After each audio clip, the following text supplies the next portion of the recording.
I've been here 4 months, right? And in those 4 months, I've learned so much from Bob, like just from observing him and, from the stuff that he said to me. But I have to say, like, the most important thing he said to me at NC's or before NC's was, this is not a European morning. You have to go out fast in the morning. You have to think of it. And what he said was, you have to think of it as a final, right? Because technically, if you think about it, it really is your final, right? If you don't make it, you're not going to score points. If you don't make the A final, you're not going to score as many points as you want.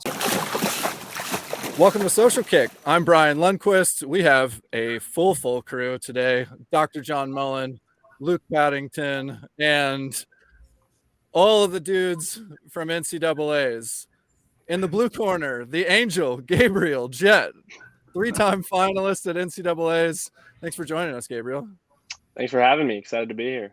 I'm going to bestow nicknames upon you guys, too, and see if they stick. In the red and gold corner, I don't know. What colors are you guys? I don't know what it is. From Arizona State, 2-time NCAA finalist, the European champion in the 200 IM, Hubert, cause I said so, coach. Thanks for having me on, guys. It's great to be here. And representing IU, 2-time NCAA champion, 100 backstroke champion this year, Brendan. How about you, Burns? Thank you for having me on. I don't even know if you guys get any of those references, but we're going to see if some nicknames stick.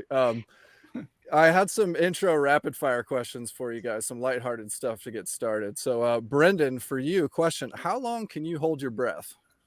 Honestly, not as long as you might imagine. It's really kind of a fight or flight reaction for me. So if I just was told to like sit on the bottom of the pool and hold my breath, I don't think I could make it past minute 30, honestly. So I think there are some other people out there that could definitely do a lot more than me. Wow, that is quite surprising. I expected you to say longer than minute 30. Sorry All right. Hey, no disappointment. Just, is what it is. All right, Gabriel, what's the fastest speed you've ever traveled in a car, driving or sitting in one? Let's see. One time, don't tell him this, but I drove Dave Durden's car, his Tesla, and I went, let's say triple digits, but don't tell him. Sure, okay, we're gonna clip that and send it to him. Yeah. Now I'm in trouble.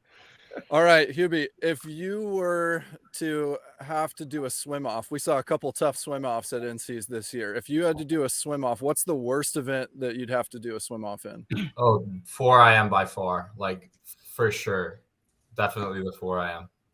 I see a lot of agreement here. What was the one that we watched? There was a two fly swim off, wasn't there? Two fly. Yeah, two fly. Gal from Brutal. Yeah, that looked really rough. Mild swim off would be. I guess there's no prelim finals, so that wouldn't happen. Sorry. Honestly, I wouldn't even bother swimming the mile anyway, so it's probably the 4 IM. Well, at that point, it doesn't matter what time you go. So for the mile, you just cruise the first 1450, and it's a sprint 50 to the end. Done. Yeah. So whoever wins, it's easy. All right, so to kick it off, this is gonna be a lot of random topics on the show. I just want to talk about college swimming, about swimming in general. But coming off of NC's, a lot of things happened this year that were different for NCAAs. A lot of history where NCAAs was held at Minnesota. Cal coming back and winning a title. Gabriel, your first experience doing that. Wait, no, you're second now. And you guys trade so much with Texas, it's hard to keep up. Jeez. And then, but speaking of trading off with Texas, having them not in the number 2 spot with ASU coming up and challenging, following up on a great Pac-12 performance and then really showing what that team could do. Hubi at NC's was big. And then Brendan, your team getting a trophy with IU showing up really big at NC's, you repeating as an NCAA champion, but in a different event. So a lot of action there. First, to Gabriel, I kind of want to ask each of you guys this. A highlight and a low light of NCAAs. Let's start there. Gabriel, what's your highlight and low light from men's NCs? Oh, man.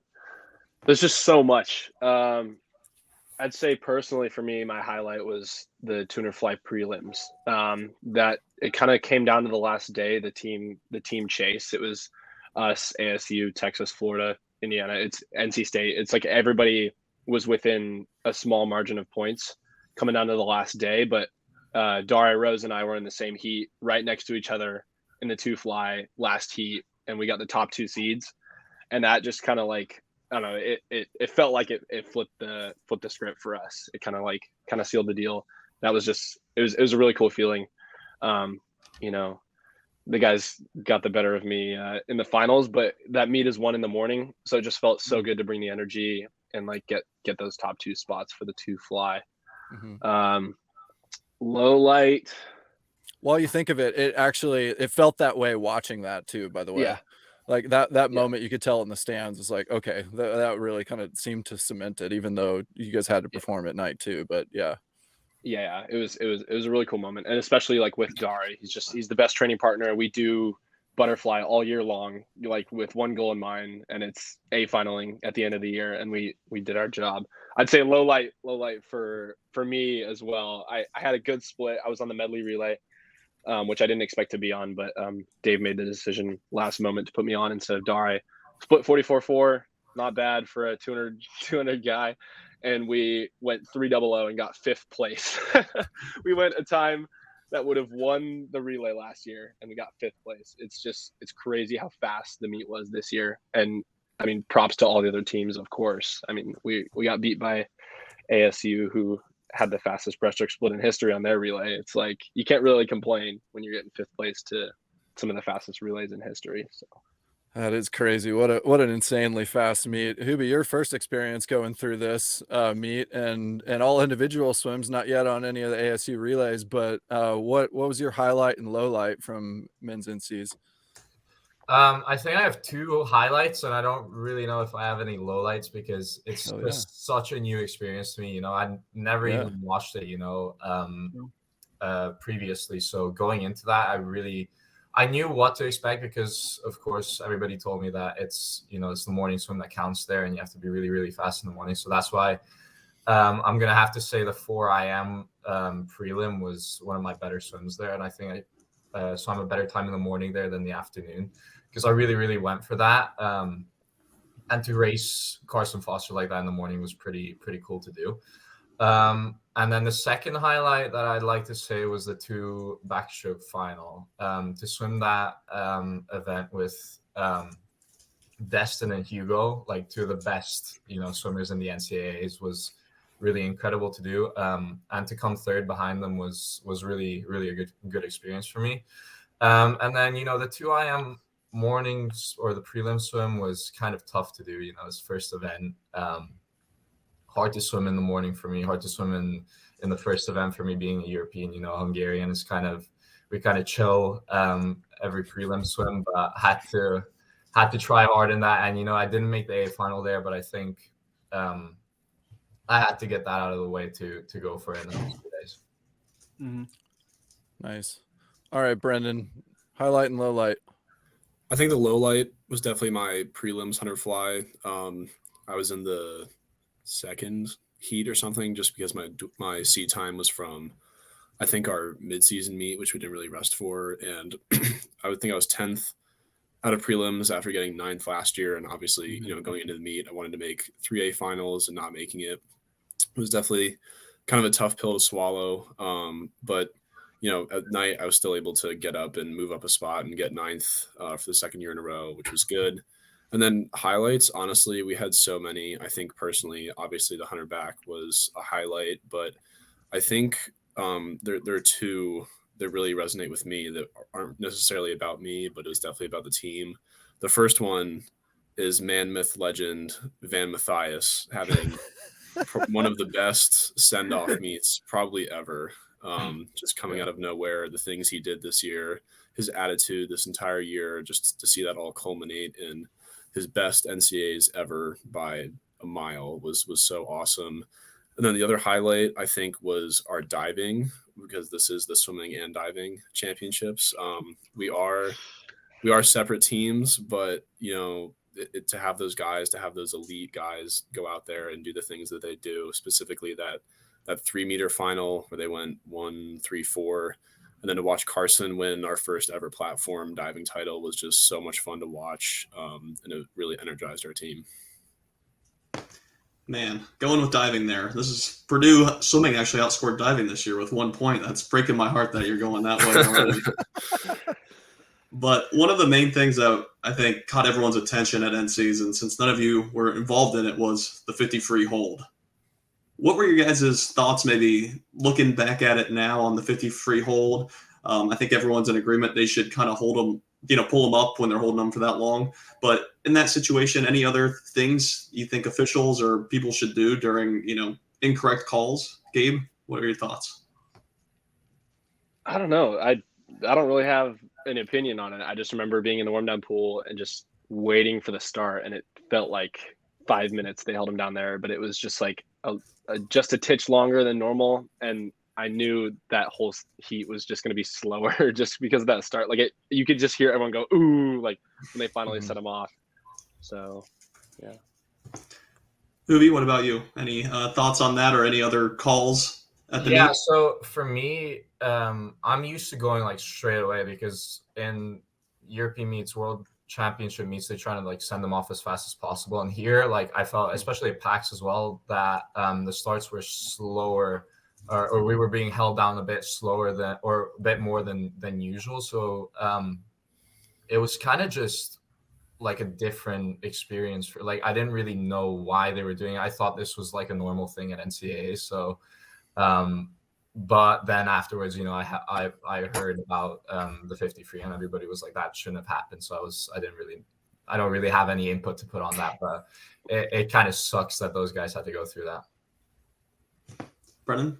Yeah, I don't really know if I have a unique perspective on it. Definitely something really strange, definitely controversial. Especially, I think it's funny, kind of the duality 5 years ago at this pool, watching Dressel, some of the fastest 50 free ever, and then to have almost as exciting 50 free a couple years later, but for a different reason.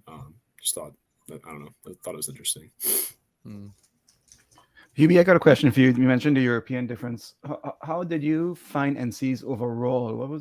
What did you really enjoy about it besides the energy and the team's camaraderie in terms of the meet format? The order of events, the emphasis on morning swims, the role of diving with breaks, which is very different to Europe. What was something that really was a difference for you, took a lot to get used to, and maybe you liked?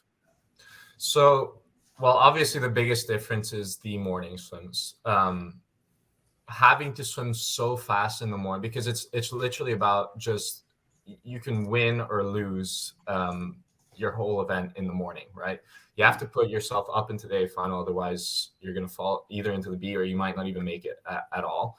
And the margins are so small that I've really never experienced anything like that. Like, especially not just in Europe, because Europe, obviously, it's a bit slower in the morning. People, kind of know each other, know what they're going to swim, know what the cutoff is really to make a final. But especially in Hungary, I grew up kind of not even trying to swim fast in the morning. It was always about just, knowing that I can swim 10 seconds slower in the 4 AM to make the final, and just going 10 seconds slower, and I could like make the top two times there in the morning.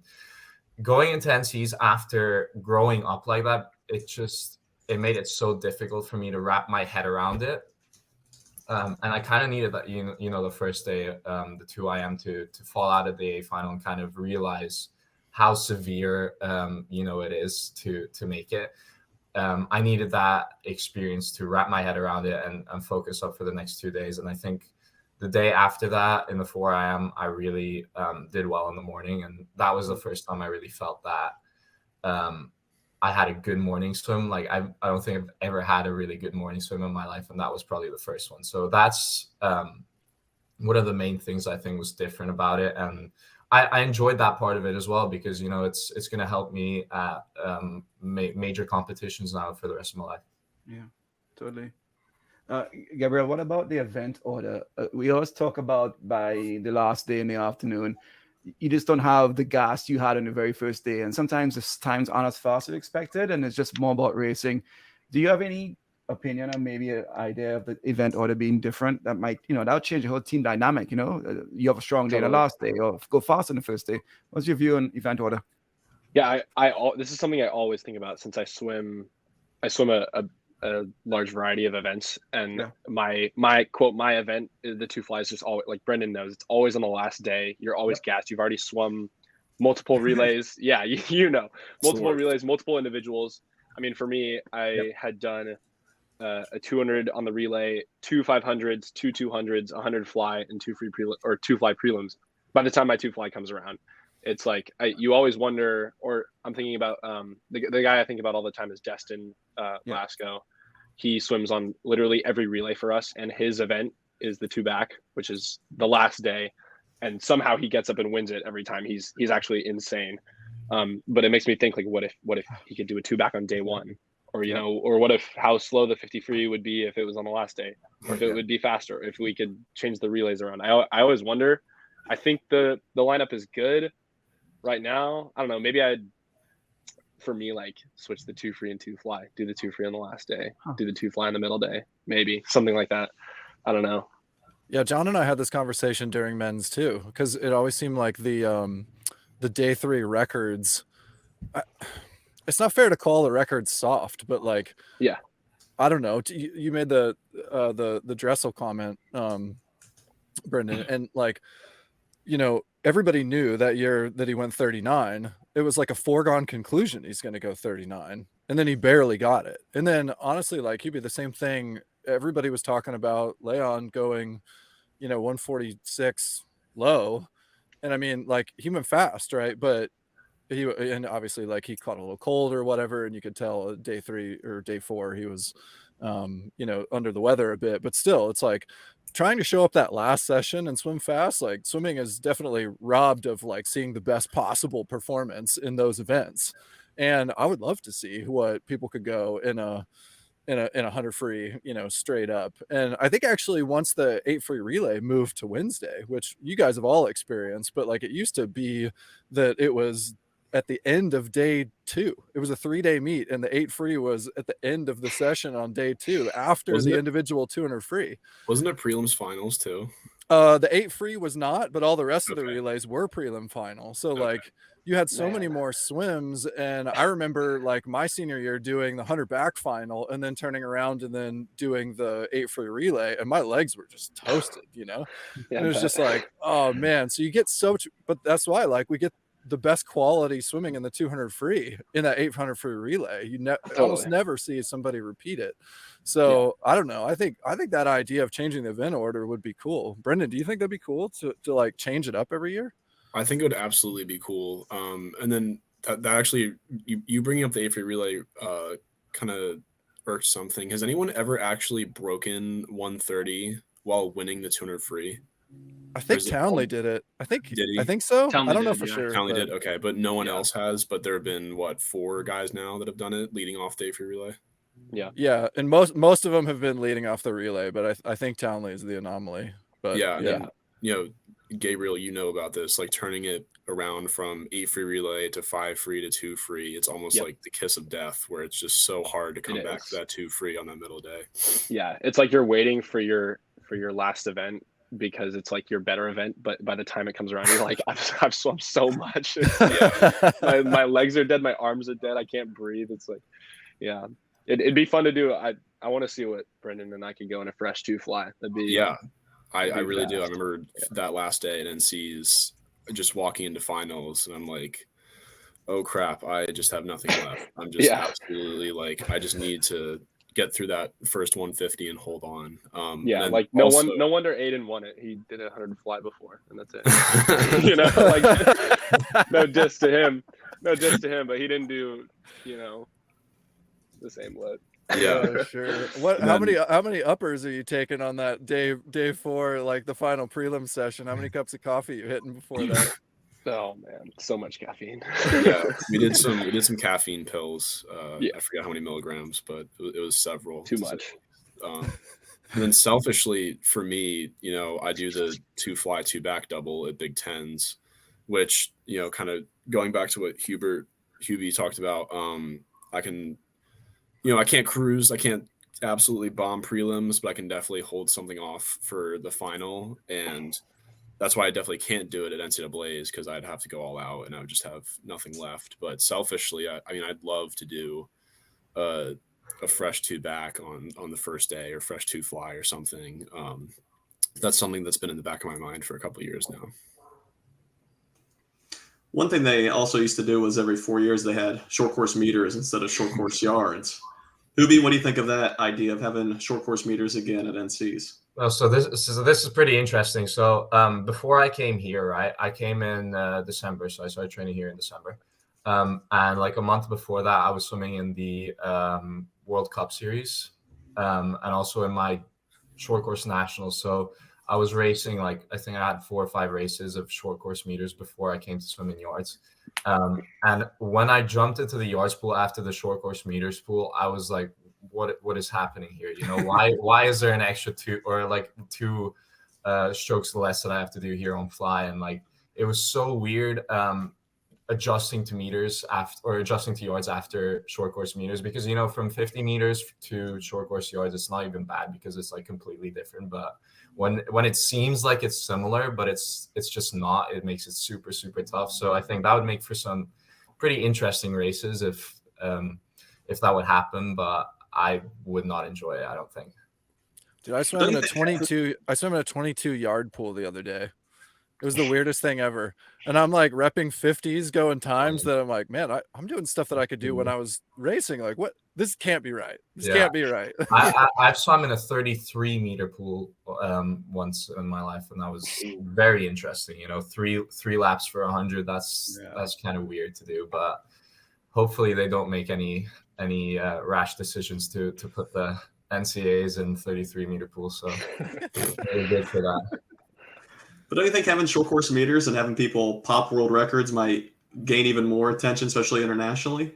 I mean, that would be like the positive of it, right? We would have people swimming actual like comparative times to meters and to actual like main competitions like short course worlds, you know, short course European, stuff like that. So we could, in that sense, it would be really good because we can compare it. But yards is like this own kind of little world that we swim in the NCAA. So that's, I mean, it makes it unique, but it also takes away from the fact that we can't really compare it to anything.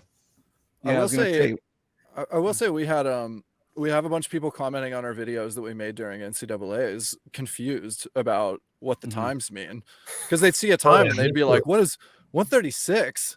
Yeah. So is this the world record? Exactly. And I was like, have to 137 in the 200 back. What does that even mean? You know, like, when the first time I came here, I was like, so what's a good time? You know what? I think I swam 4:43 in the 4. I was like, well, that's or 3:43. Sorry. I was like, is that good? You know, what kind of, what does that mean? What is that in meters? You know, but I kind of think it's cool to swim times that are like, they seem really fast compared to meters, because that means that like internally, you know, I kind of feel like I was going really fast. So it's cool in that sense, but it was very hard to, and I still haven't adjusted to it, you know, completely, but I'm kind of getting there. I'm kind of getting a feel for it as well. Do you think that would help attract more Australians, Europeans, Japanese, Chinese to the NCAA system, because they hear the legend how it's so fast and it's the greatest meet in the world, but like the Grand Canyon, you have no idea what it's like until you're there, right? It's unbelievable. But if you saw times dropping in meters, and you know the young Aussie high schooler says, "Holy crap, somebody just went that time and understands it," do you think that would help more Europeans, Aussies, Chinese, Japanese come? I think it would, honestly, because I'm thinking about my own, you know, experiences back in Hungary. We don't really understand yards at all, so we see a yard time and we're like, okay, can they do it in 50 meters? You know, we don't really understand what it means. So to see people swimming it in short course meters, where we would actually be able to understand what that actually meant, you know, it might sort of raise a higher sort of I don't even know. People would just look at it more, you know. And I think if people saw that we were going really, really good times in short course meters, they kind of say, you know what, they're doing really well over there. Why don't I test my luck as well? Yeah. So that's what I would say. And you all have foreign stars on your teams, all of you guys. You got a Spanish, you've got a guy from Tunisia, Brendan, that's who's coming. You got studs coming, and they come, but because they come because of the program and because of word of mouth, I'm guessing. I want to switch gears to the events a little bit. I was just doing some research at the Olympics, and I didn't realize the Olympics had tons of events that they no longer have. These are the 50-yard freestyle Olympics, the 100-yard freestyle, the 100-meter for sailing for sailors. They had crazy stuff, like they had 400 breaststroke. Why doesn't the NCAAs have some more events that are aligned to world championships or world cups, such as the 100 IMs or the 50 strokes? And, without, not with the sacrifice of another event, because we don't want to take away another event, but why don't you think they have some more alignment to those popular meets and schedules? I'll go for it. Yeah. So I think they have the 4x50 relay at NCs as well, which they don't have at the Olympics. So I didn't really understand why they had that, but then not the 50 breaststrokes or 50 fly or something like that. I think, like, what I would say is they kind of try to align it more with the Olympics, in the sense that they don't have the 50s of each stroke, because the Olympics doesn't have the 50 of each stroke, or the 100 IM, so they don't have that. Obviously, you can't really swim it in the 50-meter pool, but I thought personally that they tried to align it with the Olympics more, because obviously Worlds have these events more, but I'm not sure what you guys think. Brendan, what do you think? Yeah, I mean, this is obviously a debate with, events being at certain meets versus not. It's been going on for a long time. And I don't know how involved you guys are in track at all, but I was wondering, do you think track has this issue? Because, they kind of have from an outsider's perspective, what seems like a pretty uniform event system, where I think swimming is kind of the only sport where we're kind of bickering back and forth over what are real events and what aren't real events. Do you know if they have a universal outdoor track kind of set list? I don't know if the NCAA event order for track is the same. That's a really good point, actually. The format it's just so Americanized, and track, like, they didn't do it that way. And honestly, like, a sport like baseball is kind of in between, where, if you're watching a game, it used to be the Expos, but now you just have the Blue Jays, but like their field is shown in meters, and every other field is 400 feet straightaway center, and like this one is whatever meters that is, 130 meters. So yeah, I don't know, but actually you bring up track, and I think the interesting thing that I find about track is the point scoring is so different. And like, really? Yeah, because I was just looking at this, actually. The Florida and Texas went 1-2 in both men and women track and field outdoor last year, but the winning score in the men's meet was 54 points for first, and then it was like 38 for second, and in the women's meet it was 74 points for the win and like 64 for second. So you have like a much smaller group of athletes per school that are scoring, and it seems like, I mean, you still have blue bloods programs that are like expected to do well and perform well, but they're dependent on much like fewer athletes. Whereas when you come to a meet like NCAAs and in swimming, your point total is 10 times that almost. I mean, or close, 8 times, right? Like, I mean, we're in the 400s, mid 400s usually for scoring, something like that. Into the 300s for fifth place, or like high 200s. That's a lot of points, and it's a lot of people involved. And then you end up with like these kinds of things where, you have a lot of depth per team, but going in who's going to be in that top 5. like we know coming in that like Cal's not going to get worse than, third or something if they have a terrible meet, kind of thing. ASU, similar. It's like teams like you guys are on that have so many people, like there's no chance you were going to be out of the top 10. I mean, period. And like, I think there's other sports that I find more interesting just because to watch from the team race, because, there's chances for these other teams to come in if they have like 1 or 2 people. Like we just finished the basketball tournament. You had that happen in basketball where there's like all these surprise schools come in, and it's because they've got like 1, 2, or 3 people that get hot. And then, all of these fan bases have a chance, Yeah. So pretty crazy. Yeah. I had to get that one in there. Sorry. No, it's good.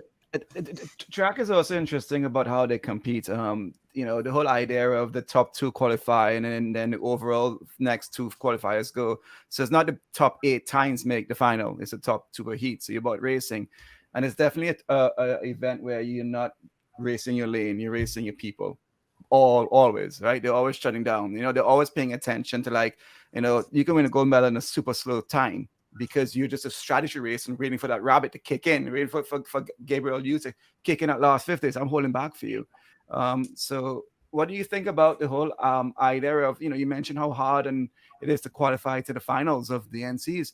I wonder if track has that same, is this top 8 makes the finals of the NCs? Is that a good thing? Do you guys miss the racing aspect of it, or do you only race in the relays? When do you see yourself swimming out of your lane and racing the guy next to you and taking him down? And which races do you guys see yourself doing that in? I feel like it's almost like the morning you want to put up a good time, and the night is just about racing the guy next to you. Because, I mean, like Hubie said, it's like the meet's 1 a.m. The points matter if you're in the A final over if you win the B final. If you win the B final, it's less points than losing the A final. So it's like in the morning you want to be, at least personally, like I want to be in a vacuum. I want to be swimming a really good time to compete with other people that I might not even be racing. Right. Circle seated heats, all that stuff. I'm not going to be in a heat with people that I'm racing. And then you get to the final and it's like, just get your hand on the wall, because the time doesn't really matter. Are any of you guys the type of swimmers who look around, or you stay in your lane kind of swimmers? I swim with my eyes closed.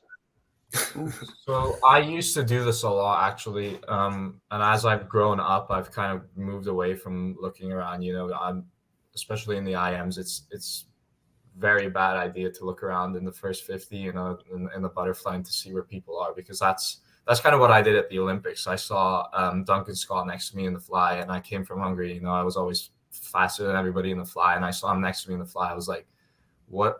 So I'm obviously going very slow if he's right next to me, and I saw a world record pace in the first 50 and kind of died at the end. But after that experience, I've kind of learned to focus on myself, and then maybe in the last 50 where it's freestyle, it's just kind of the home stretch. You look around to see where people are, and that's when you kind of race people. And NCs, I think it's even more beneficial to you to just focus on yourself, because you never know what the next heat is going to swim in the morning. But then in the final, obviously, it's good to look around, at the end to see where people are, and to draw on that energy. Kind of, if somebody's ahead of you, you can kind of race them down to the end. Brendan, did you see Aiden in that? And if so, when did you see him, and how did you react in that 2 fly? It's funny. Gabriel and I talked about this after our race. We never saw him at all. Yeah, we were watching each other the whole time. Yeah, I was looking out for you. I was looking out for Dare, but I just couldn't see over in lane 6. Aiden was in lane 2 or 3. Yeah, 2. I got to that last wall. I'm like, okay, just give it all you got. That last 25 really, really, really hurt, but got my hand on the wall, and then looked up at the board. I thought Gabriel had gotten me, but then I looked up, I saw Aiden, and I was like, oh, well, okay, there's a surprise. But just the way it goes, when you try and put those blinders on. I think he actually said he tried to put those blinders on and just get your hand on the wall first, and it was a great race, and it worked out for him. Gabe, any other big surprises, swims of the meet stand out for you, or maybe like a mid-major somewhere you're like, God, where'd this guy come from? That comes to mind when it's like the shocker of the meet. Yeah, I raced this guy a lot, and I saw him beat our team a lot. Can't believe I'm forgetting his name because it's so memorable. McGuire McDuff from Florida. That kid came out of nowhere this year, and he was on all of their relays. We both let off our 8 free relay on day 1, and I was like, who is this 6'8" giant sophomore kid who I've never raced before? And he's taken out a 2 free with me. I think he was 131 there from a flat start, which is crazy because I think I looked back at his times and he was maybe 133 or something last year.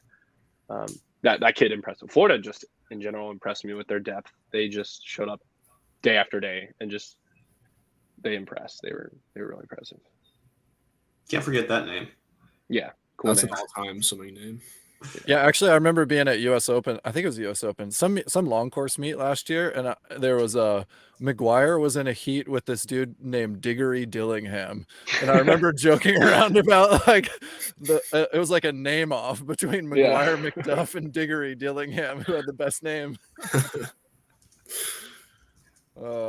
Yeah. What other surprise performances came out? What shocked you guys, Brendan? What about you? I talked about Van, just kind of how Yeah. awesome it was to see that culmination of a great year and a great career for him.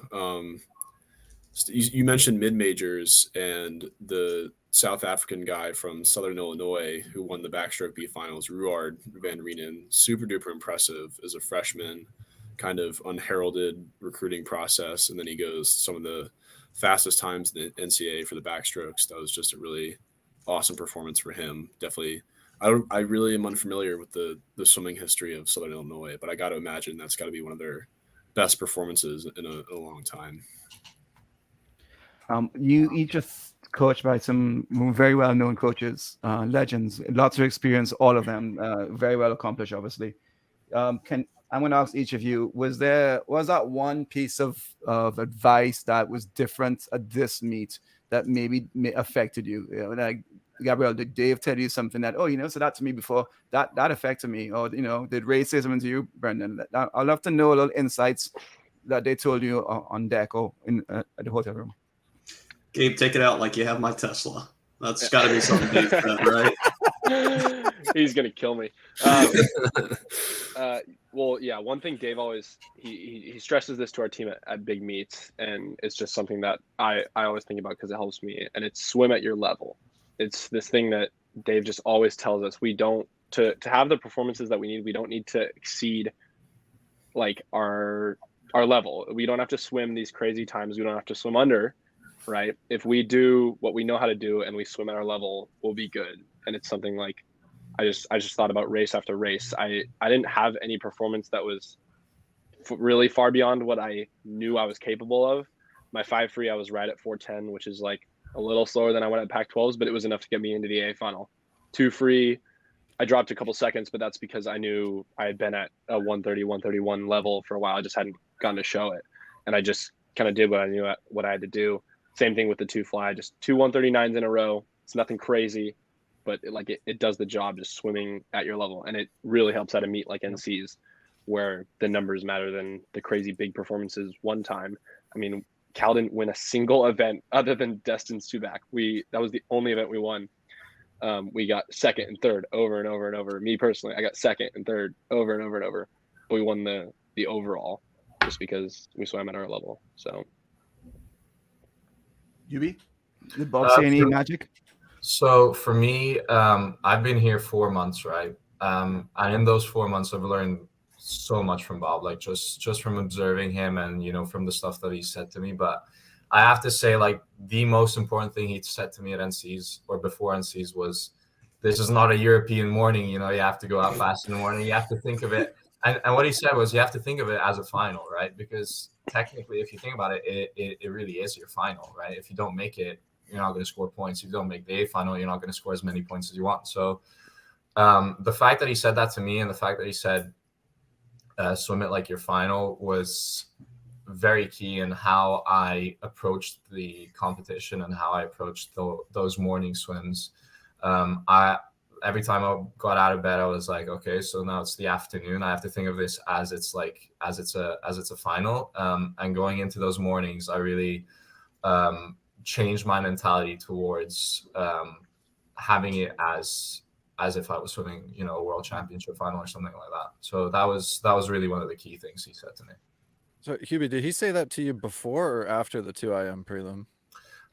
Before I knew what I was going into, but so I had the advice, I just didn't have the experience yet, and then the two together after the 2 IM,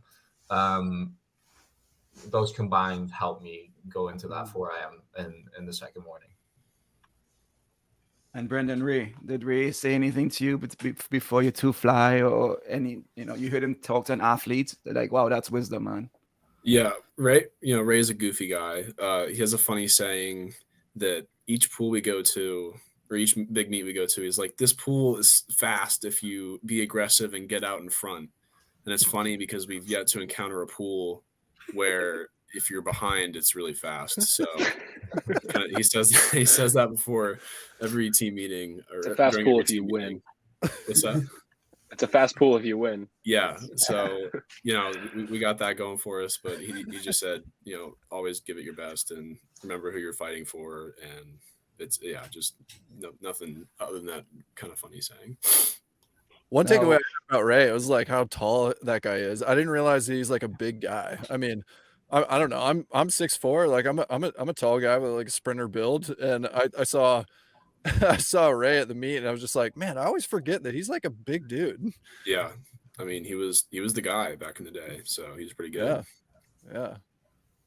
All right, let's bring in a rivalry here. You guys were fighting for points tooth and nail every day.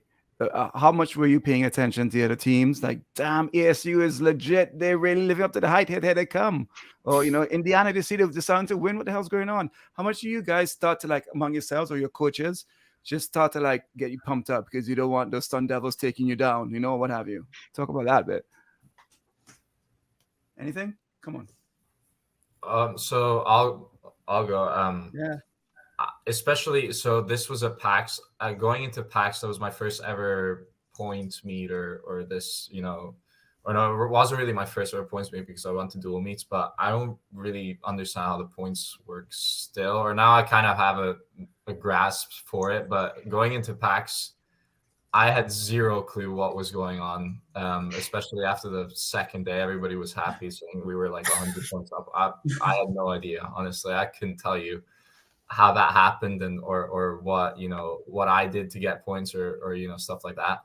And at NCAAs, I think it was just the same thing. I was just too new to the whole competition to know what was happening around me. So I don't really know if I was looking at other teams. Like, obviously we were looking at Cal a lot. Like, these guys had really, really good swimmers, and they were in every single A final you could see. They got people up to the A finals, and we were like, okay, so they're gonna be really, really good, and they're gonna be there in the afternoon no matter what we do. But other than that, I didn't really pay much attention to it because I didn't really know what was happening. It's the opposite of golf. Whoever scores the most points wins. That's how it works. Yeah. I wonder actually if that would be good to change the point scoring in some way. Like ISL. That's what I thought was so cool about ISL is you had some other like different ways to score points, but it was so hard to keep track of.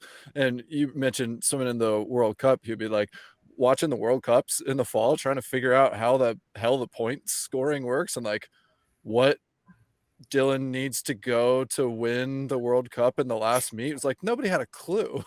Yeah, something to do with like FINA points and then placement points, stuff like that. But yeah, it's always hard to keep track of these points. It's not as simple as golf. If you shoot 3 instead of a 4, then you go -1. There you go. It's not like that yet. But Gabriel, how do you guys get to where you were after you got spanked at Pac-12s by ASU? Yes, and then you came back and you kept it together and you came through. How did that affect you? What was your mindset as a team? Where are you guys at? Yeah, it's really, I'll say it's really fun to get beat all year long by ASU, just over and over and over. And just like, we just kind of hold out for the end of the year because we're like, okay, like we're just staying working. Like, props to ASU. They just looked so good all year. And then they backed it up. I mean, that performance at NC's was insane. I mean, our whole team just like, and Dave as well, just tries to like do this thing where we stay on our process. It's just all about the process. So like something like Pac-12s where we kind of went into it wanting to compete. I mean, we never want to lose the conference title if we can help it. But by the time day 3, day 4 came around and ASU was just running away with it, they were just putting up 4 guys in every A final. Dave kind of called us together and was like, okay, we're kind of switching our focus now. We're still going to try to win this meet, but we're going to also try to put together our best NC2A team. So our focus kind of switched in that moment to putting 18 guys, or 17 since we took a diver this year. Surprise. It's putting. He scored. Yeah, he did. 3 points. Big Josh Ty over there. putting 16, it turned out to be 16 guys, but putting our best NC2A team together. And I think that really helped just kind of, I don't know, direct our focus towards one goal, and that being NCs, and not getting too caught up in the highs and the lows of losing a conference meet for the first time. I mean, again, ASU swam so well. It's like, okay, we have to kind of dial back and remember what we're focusing on, and not get too excited, not get too upset, just kind of stay on our level, you know? Yeah. I feel like if Durden wasn't Durden though, you'd be looking at him going like, you guys lose the dual meet and you're like, you sure you know what you're doing? Yeah. And then you guys lose Pac-12s and you're like, hey, this better fucking work. I know. It's definitely, you have to have a lot of faith in the process, a lot of faith in the team. And then of course, like Dave's, his experience, he's done this over and over and over. I mean, I'm getting beat by Grant in like every dual meet by like 8 seconds. He's just like going crazy. I'm like, all right, like, you know, you beat me now, but Dave said I'm going to go fast at the end of the year. So it's like, you know, just like, you know, NCs, but yeah, it was a fun season for sure. It was very exciting. But you brought up another point, the dual meets, and one thing that Brian and I were talking about is like dual meet rankings, and what the hell's the point of that? You know, Brendan, what are your thoughts on dual meet rankings? Is that something you guys talk about at all at IU? And how could it maybe be improved? So, very famously this year, one thing that really got us going with the dual meet rankings, it was a very specific week where Ohio State had just beaten Texas in a dual meet.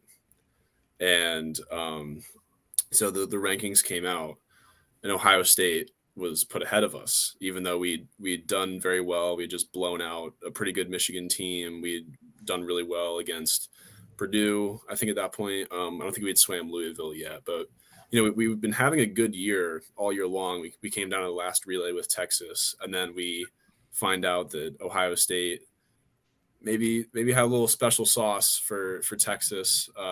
Don't really know the full circumstances, and then they get ranked ahead of us. And that the day that happened, that immediately got printed out and put on our locker room door, and said I think we were like a month out from Big Tens at that point, and it said, like, you know, it's Buckeye hunting season. Like we know that we're better than these guys.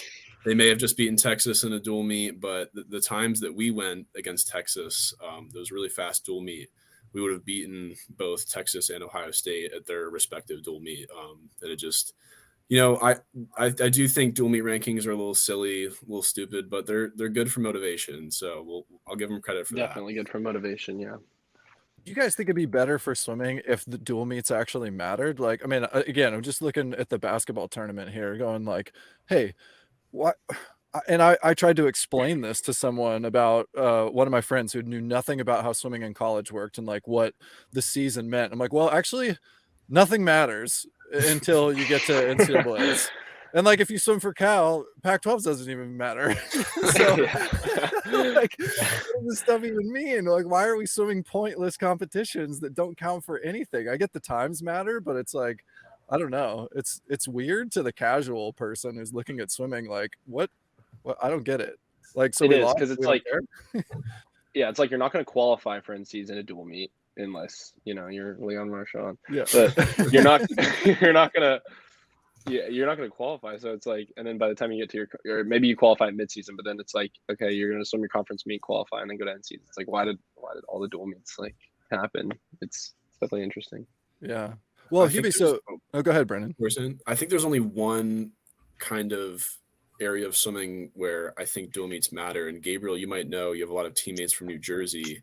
New Jersey's high school state championship format for their actual state championship is a dual meet tournament of champions, where they get ranked based off of, I guess, power points or swims or something like that.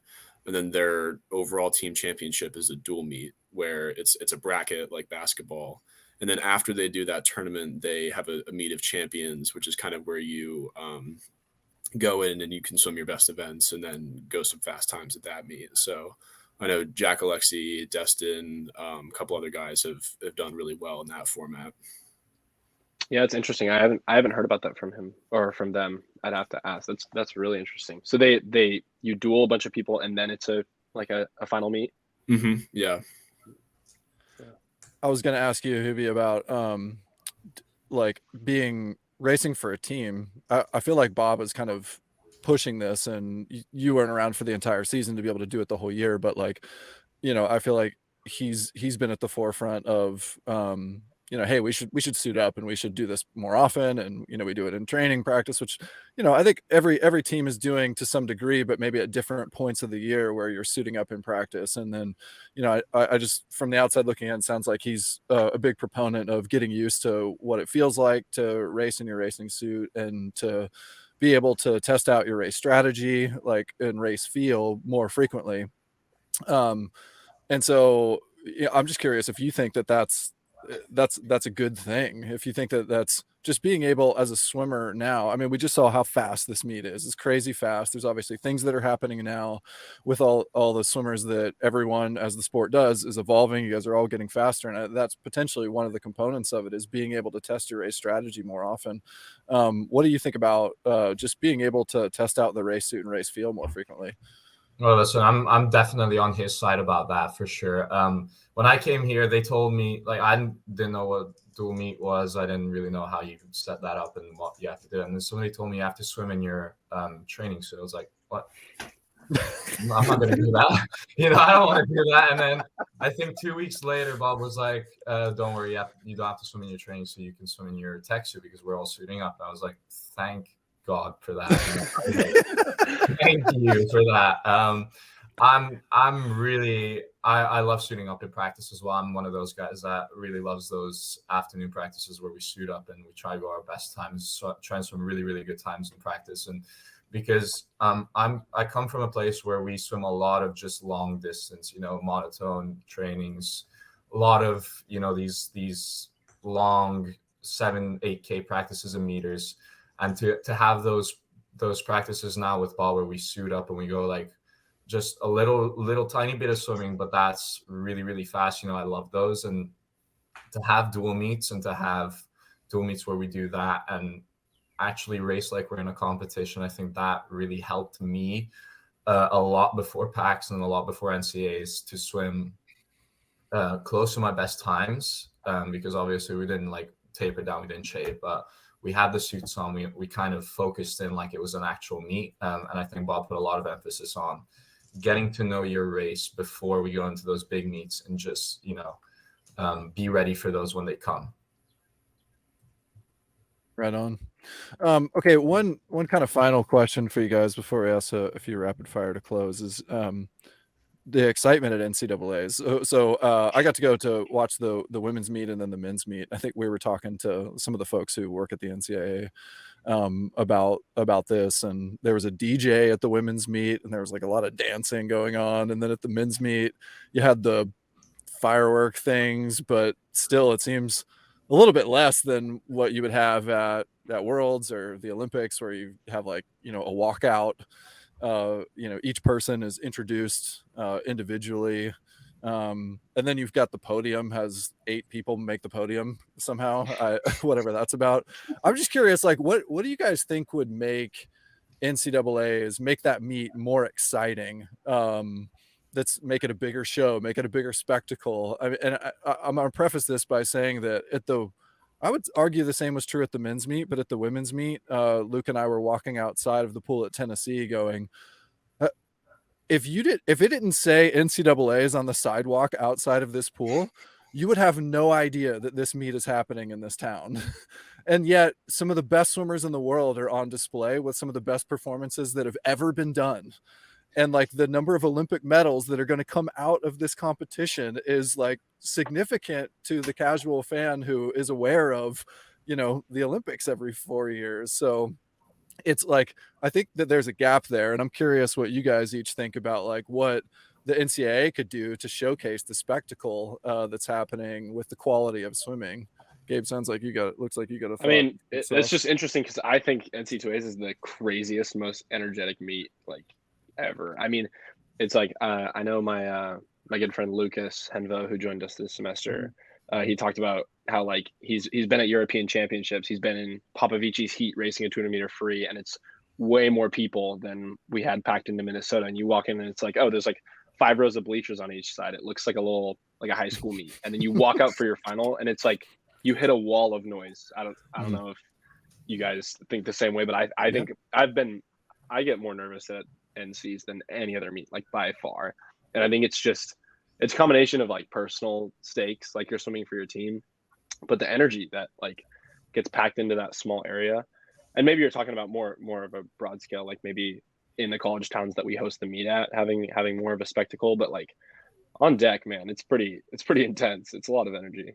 Yeah, and to clarify, I 100% agree with you, but the six of us are in the bubble, right? Yeah. And like when you're on deck at NCs, 100%, you are like, you could cut the tension with a knife. It is that exciting. It's that stressful. It means that much to the people that are in your corner, but you almost have the blinders on to the outside world.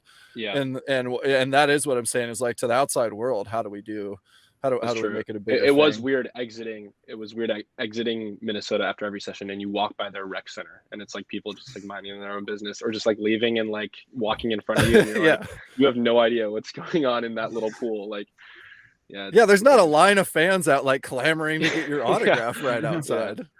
Yeah. What do you think, Hubie? Give it to Budapest. Budapest. Everybody will know about it. Big time. We for some reason. We just always do a really, really good meet. We always have the best, light show or the best. We have walkouts and people like the fans really know about it. Like Hungarian swimming fans always know about a swimming race that's going on. And I think during Worlds, they had a lot of outside people go to it as well. They really advertise it really well. So I guess they could advertise it in some way that people would know about it more. I don't think people would fit into it though. Like we kind of had a stacked audience there as well. I don't think much more people could have fit there. It's almost like the venue's not built for. It's not built for a large event. Yeah, it's not built for a large event. And I think the fact that it's an indoor pool, like we always swim indoors, it's hard to kind of get attention from the outside in that sense as well. But Budapest could always organize it. I could get the team have an out-of-state NCAA champs. That'd be fun. I think it'd have to be short course meters if we did that. Probably. All right, Brendan, what do you think? I think they brought up some good points about promoting it in Budapest. I remember I was at the World Junior Championships in 2019 there, and everywhere we went, even I think in the airport, they were advertising it. And the only thing we kind of have here in America for that is all the other major sporting events. Because it's funny, I live with a foreigner, Kai Van Westering, and he always comments on like American sports just never end. It's just every month is something new. And so we're kind of competing in a different market for the attention of the casual American sports fan. And I think it's definitely difficult to capture that when we have so many established great sports that even, most Americans are pretty passionate about. So I think it is kind of an advertising thing. Yeah. All right, we got a few rapid fire questions to close. I'm going to ask the question once, and then I'm going to go across and let each of the three of you answer. Same question across, okay? All right. What's the hardest race in swimming, Gabriel? 4am. Hubie? 4am. Brendan? 4am. All aligned. All right, Olympic gold or world record, Brendan? Gold. Hubie? Gold. Gabriel? Gold. All right. Do you pee in the pool, Hubie? I'd rather not say. Gabriel? Yes, but if I think I'm going to get drug tested, then no, you got to hold it. Good answer. Brendan? Yes, every day. I'll say. All right. What show are you streaming or podcast are you listening to right now, Gabriel? I'm on season 4 of Better Call Saul right now. Brendan? I'm currently watching Atlanta with my friends. And Hubie? I'm currently watching the British Who Wants to Be a Millionaire. Oh, wow. Okay. I didn't know that was. All right. Most impressive swim that you've ever seen live, Gabriel?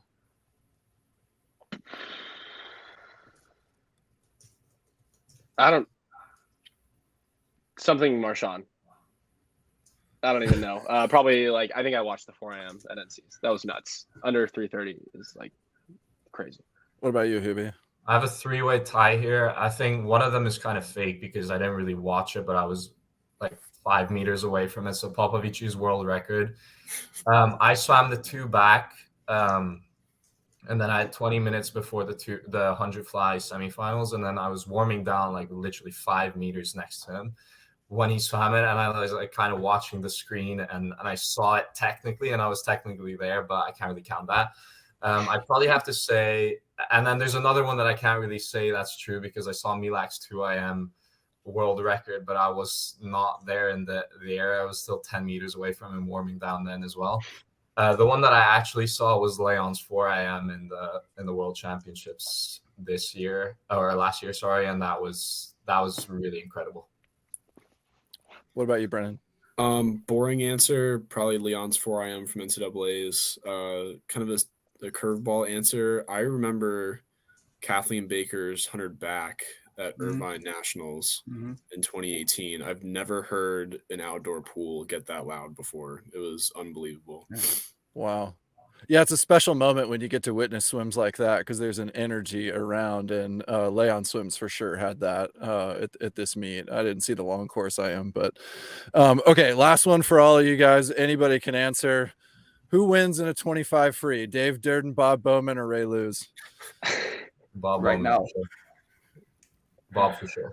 Bob for sure. 100% I Bob. think so. Really? Well, yeah, because he's gonna suit up Exactly. and he's gonna be tapered and shaved. He's already shaving down. Yeah.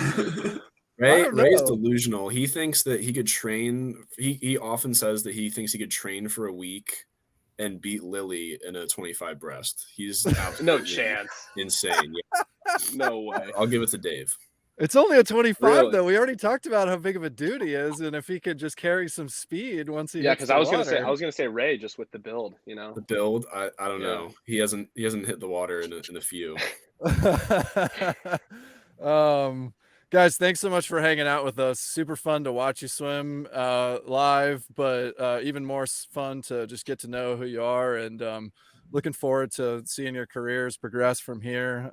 Super cool to just have a cross team chat like this too. Lay down your arms and just share stories. So we appreciate you coming on. Thanks. Thank you. Thanks for having us. Awesome. That's it for this episode of Social Kick. We'll see you next time. Hey, everybody. Thanks for hanging out with us. If you're enjoying Social Kick, tell your friends about it. And be sure to tell us what you liked by leaving a comment and subscribe wherever you get your podcasts. Follow us on Instagram. Please subscribe to our YouTube channel, The Social Kick. And you can find all of our content on our website,